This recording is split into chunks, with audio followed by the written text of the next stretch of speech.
Look at this guy. He has 3 terms for his divisor. That means we cannot use synthetic division. You have to use long division. I know, it's sad. Don't cry. It's okay. So we have 2x to the 4th. Let's write all these dudes out. Looks like we don't have any missing terms. That's good. I'm looking at it. All right. Bing.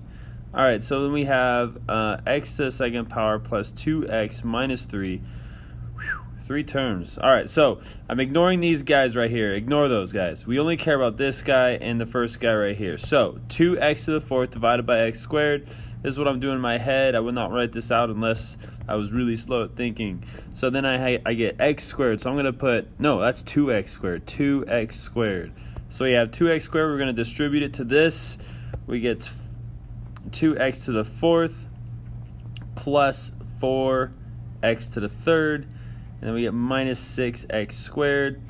And then we gotta switch all the signs because we're subtracting all those terms. And if I just switch the signs, I just have to think adding. That adds a 0, that adds a 0 because they're opposites. Now that guy, it doesn't always happen like that. You don't always get to cross out 2 dudes like that. And then we get, what was that? That's a 1x to the 2nd power. Now, because we had to cross out 2, because we have 0 terms right there, we're going to have to bring down 2 more terms because our divisor has 3 terms.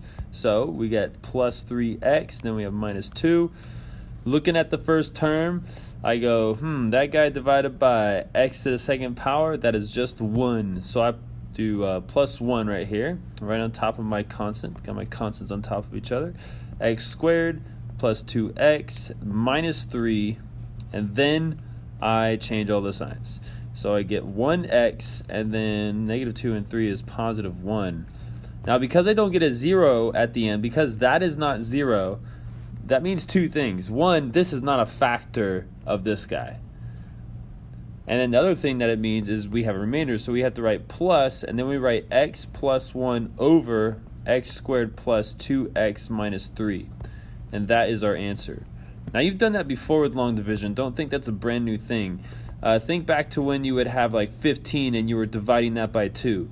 You would write 7, then you go 7 times 2 is 14, then you get 1. You got a remainder of 1. Now, you might have had a teacher that might have said, just put R1. Well, that's silly. And then later you got a teacher that was more wise and they said, make it 1 over 2.